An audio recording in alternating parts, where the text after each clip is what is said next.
to derive an expression for the time period and also frequency of an oscillating bob of a simple pendulum.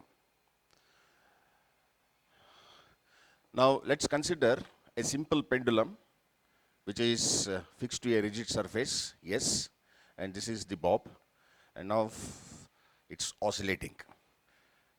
Let the bob gets displaced to the position A through a distance y in time t. Now when the bob comes to the position A, there are two forces acting on the bob. At position A, the forces acting on the bob are, number one, it is the weight of the bob acting downwards, the weight of the bob which acts downwards, which is resolved into two components as mg cos theta and mg sin theta. And the second force that acts on the bob is the tension, because it is under suspension and the tension T along the string.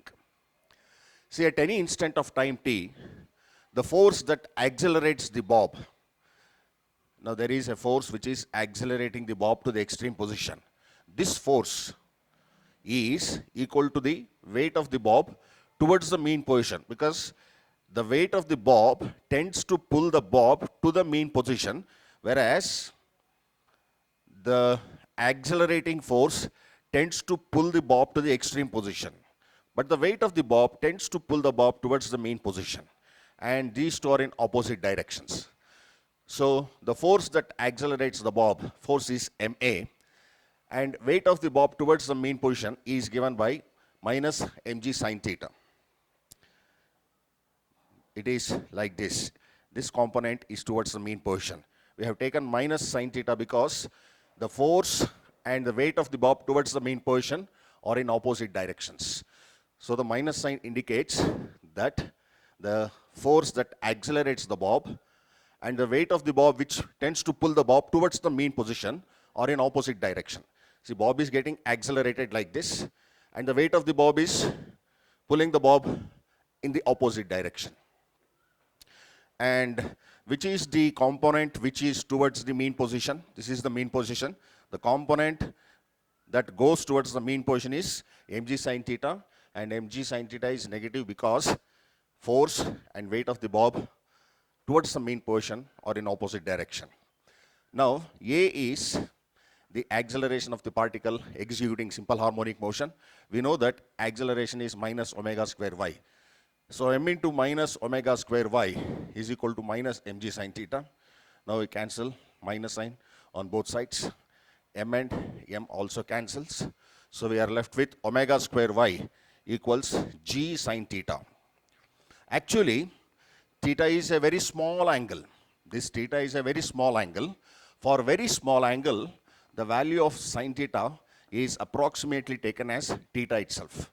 So since theta is very small, we change sin theta by just theta.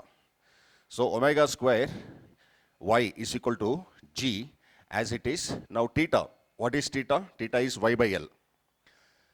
So you know that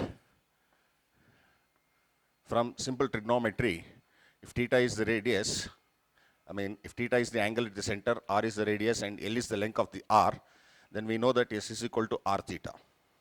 So using this formula, we write the expression theta equals S by r. Here theta equals, now this is y, this is the length of the arc, divided by L.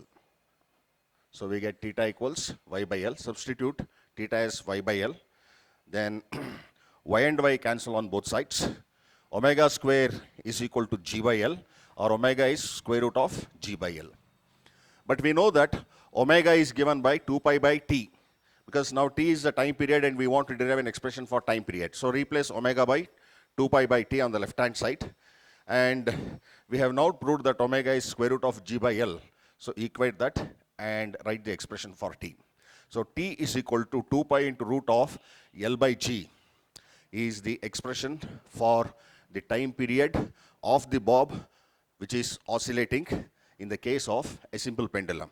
You can also write that t is 1 by f, 1 by f is equal to 2 pi into root of L by G in terms of frequency. So we have frequency and time period for the oscillating bob of a simple pendulum.